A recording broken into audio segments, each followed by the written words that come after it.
Hello my lovely friends, welcome back to my channel. My name is Yani and we are going to be doing a book haul. Now I've done one other book haul on this channel a few months ago when I had gone to Colombia. I had purchased a whole bunch of books and I thought that was going to be the only book haul on this channel because I don't tend to buy a lot of books at once, but that wasn't the case and I actually have quite a few exciting books to show you guys.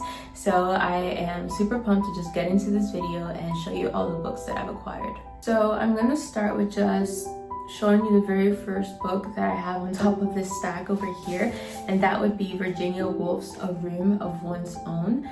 I'm very excited to read this. I've been wanting to read Virginia Woolf for a while, but I've always felt a little bit intimidated by her, so I haven't yet, and I think this is a really good one to start with because it's more non-fiction than it is fiction, therefore I think easier to digest. Now, A Room of One's Own is Virginia Woolf's essay on what it takes for a woman to succeed throughout history, and she argues that in order for a woman to be recognized for her talent and art, she needs a room of one's own. And she makes this example by creating a fictitious sister to William Shakespeare called Judith Shakespeare, who is just as talented and accomplished as he is because she's a woman that's never shown any praise or even recognition.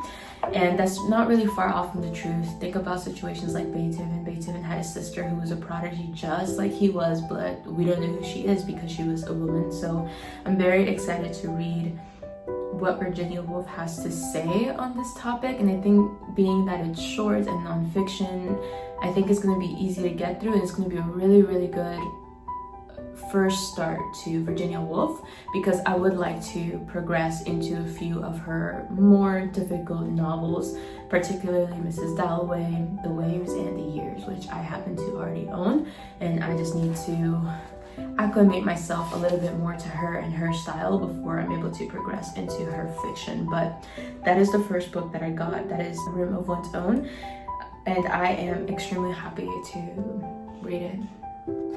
The second book that I got is Open Water by Caleb Azumah Nelson.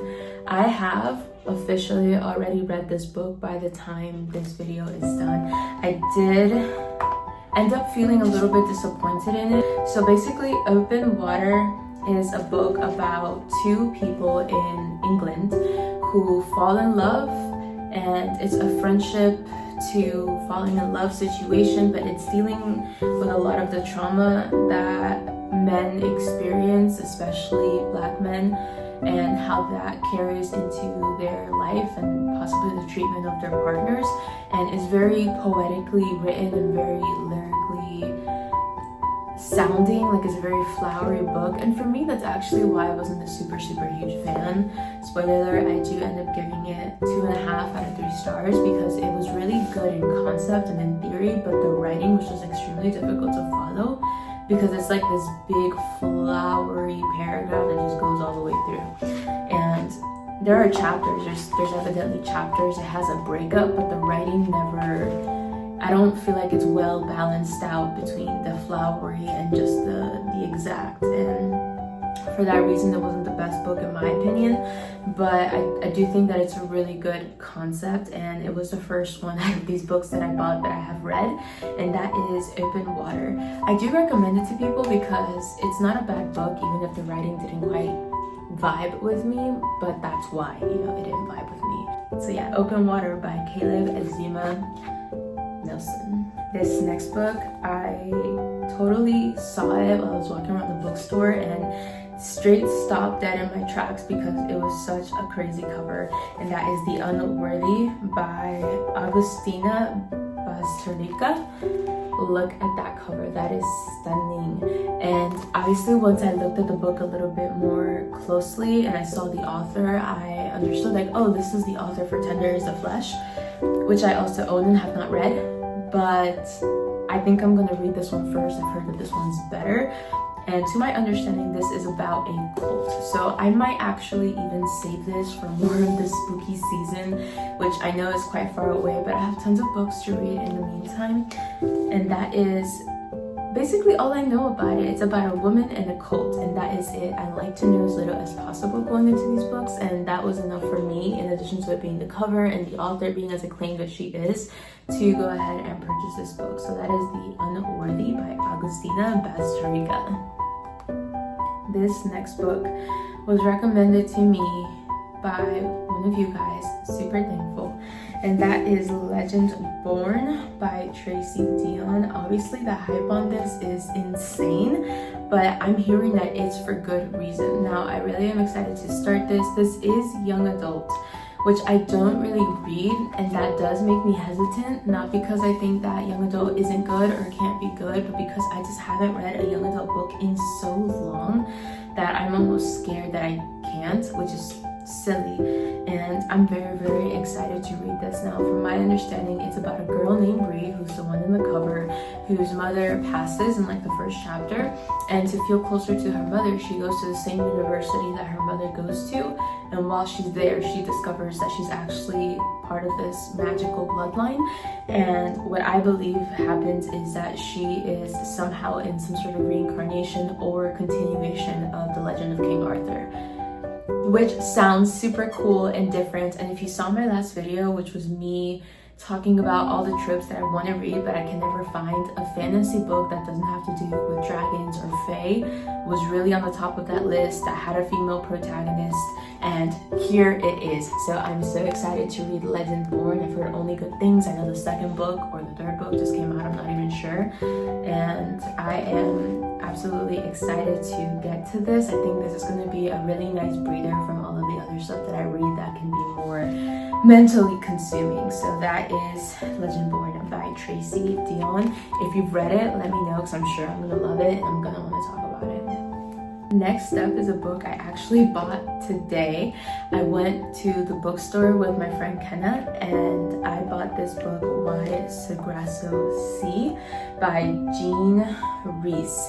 So Why Sargasso Sea is supposed to be a prequel to Jane Eyre that follows the woman in the attic and how she ended up there and who she was. Like, it gives her substance. I've always been interested in this book, but I've always held off on reading it because I hadn't read Jane Eyre yet. But now that I've read Jane Eyre, I am so excited to read this. One of my favorite books of all time is Rebecca by Daphne du Maurier, which is also a reimagining of Jane Eyre, so I'm starting to feel like I like the themes and plots of that story and things that can come from it. So I feel like this is possibly going to be a 5-star read, 5-star prediction. It does have some sort of ambiance with it because it's in the Caribbean, which I think is awesome. I love to hear about the islands and read books in the islands, and I think this is going to give a lot of context to an essential part of the story that's missing. And also this cover is gorgeous, so I'm super excited to be reading this, and I think I'm gonna read this next. I feel like this next book is going to appear so random, but I bought the philosophy book. So this is a book going through every single philosophical concept from the beginning of time to modern time that is, documented and accredited to a person, so that you can have a map of not only every single philosophy, but the timeline at which human thought progressed. And I am just loving reading through this. I am starting from the very beginning of time and reading through every single philosophical concept and taking active notes to learn about them.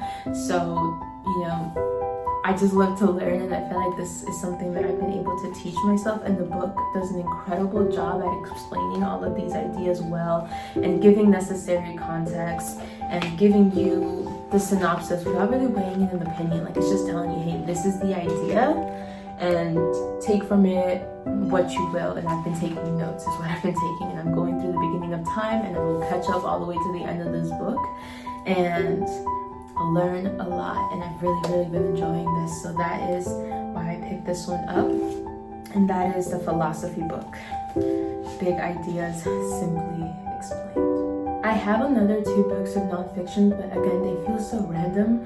So the first one is How to Win at Chess by Levi Rozman.